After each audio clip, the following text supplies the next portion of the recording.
Actually, since 2019, supporters na po ako ni Yorme. So, si Yorme po may napatunayan na, si Yorme po may resibo na at subok na ng taga Maynila. So, yun po ay hindi natin maitanggi. At mismong si Mayor Hani nga, nagsabi na magaling po talaga ang dating mayor pagdating sa proyekto, pagdating sa pagkilos sa tao, at pagdating sa pagserbisyo sa Maynila. Oo, totoo po yan. Sinabi po yan ni Mayor Hani. Actually, kanina po may nilabas po ang ENC together with the host Karen Davila na in-interview si Mayor Hani Lacuna patungkol nga sa kanilang paglalaban ni Yorme sa mayoral candidates or pagtunggali. Kasi dating magkasama sila, ngayon magkalaban na.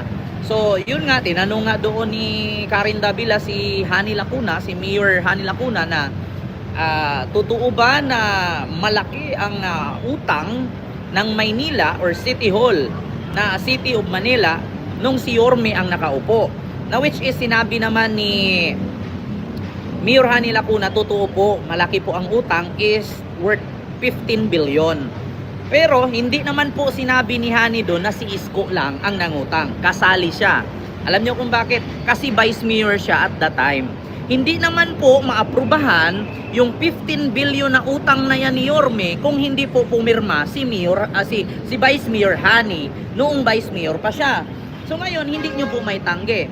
Ngayon, ang tanong lang, kumbaga kasi sa paliwanag ni Mayor Lacuna doon, parang si Yorme kasi ang, kumbaga parang kay Yorme lahat na kasalanan eh. Kung bakit umabot ng 15 billion ang utang eh. Hindi ba po pwedeng kasali ka doon, Mayor Hani? Kasi vice mayor ka at that time, pumirma ka. Kung hindi ka pumirma doon, hindi maaprubahan yung 15 billion na utang na yan. So, hindi lang si Yorme ang nangutang doon, pati ikaw. Diba?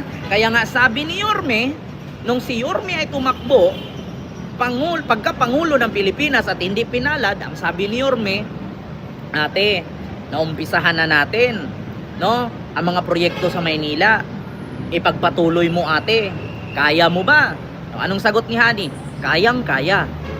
Diba? Kaya daw. Pero ngayon, tanong ko sa mga taga Maynila, napatuloy ba?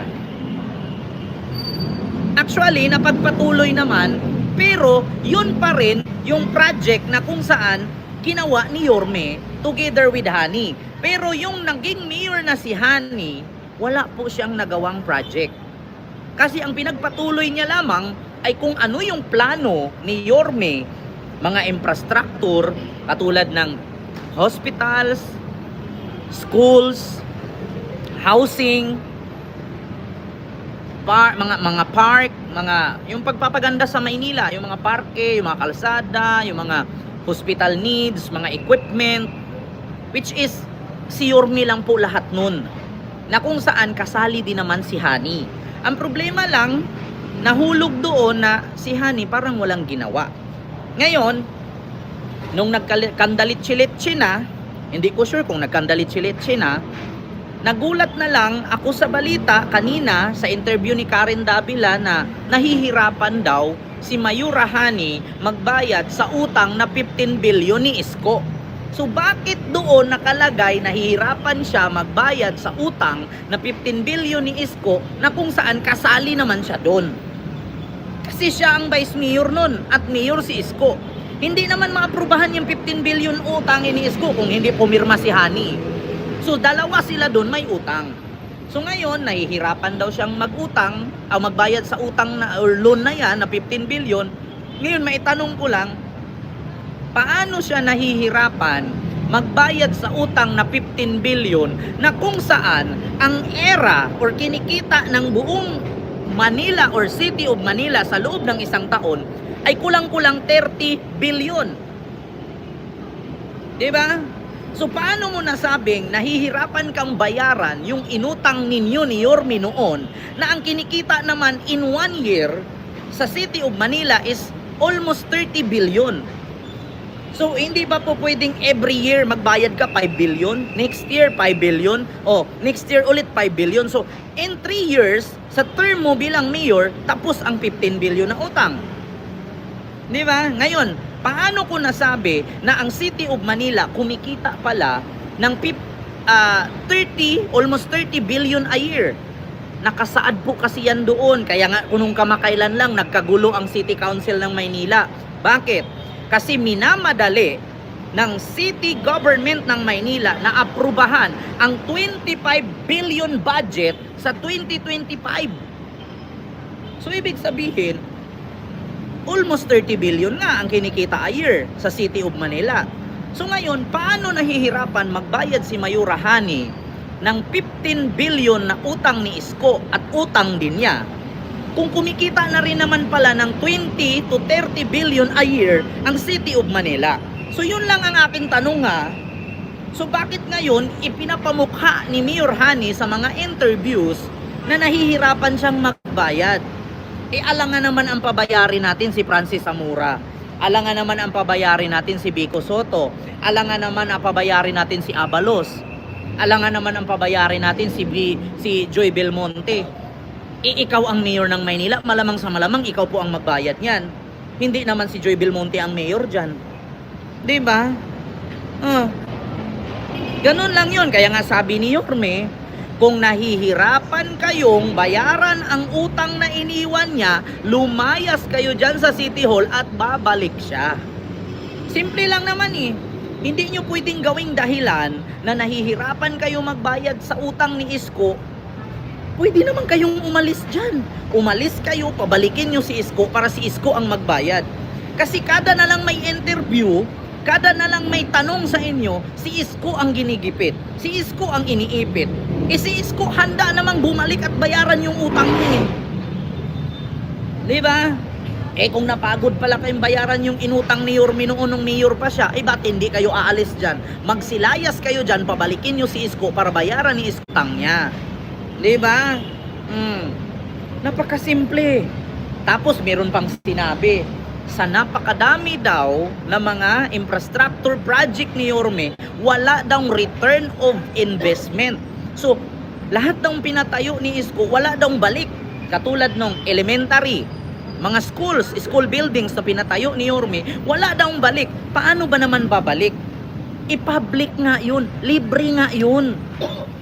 Diba? Ma'am Evelyn Hamilton, hello po ma'am. Baka naman.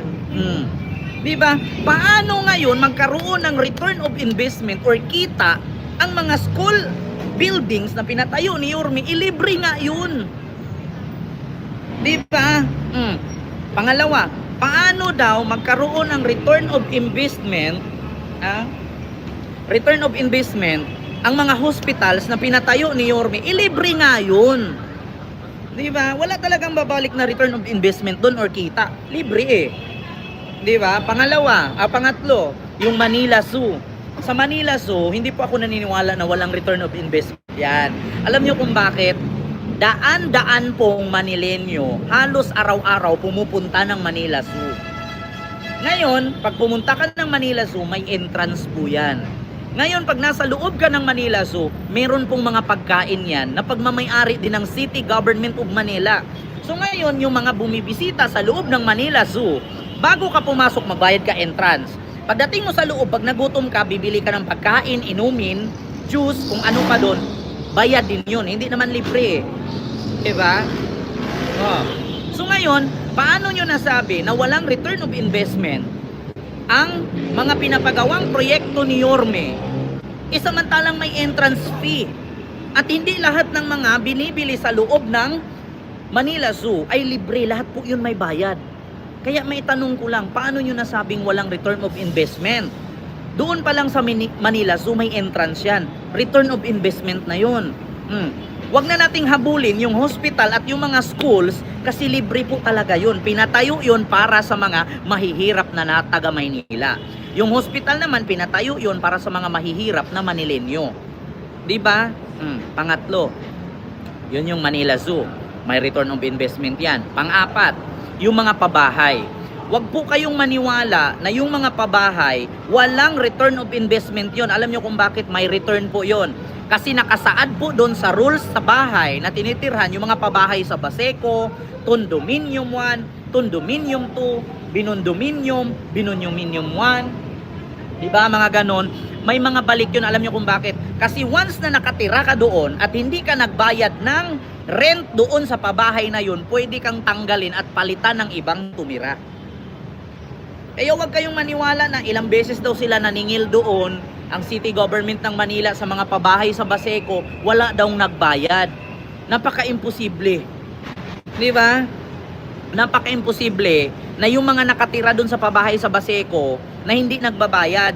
Kasi alam nyo kung bakit? Kasi once na hindi ka magbayad sa pabahay na yan, pwede kang paalisin. Try mong tumira doon sa pabahay na yan. Pag hindi ka nagbayad, automatic yung tatanggalin ka. Papalitan ng panibagong titira. Diba? Kaya wag po kayo maniwala.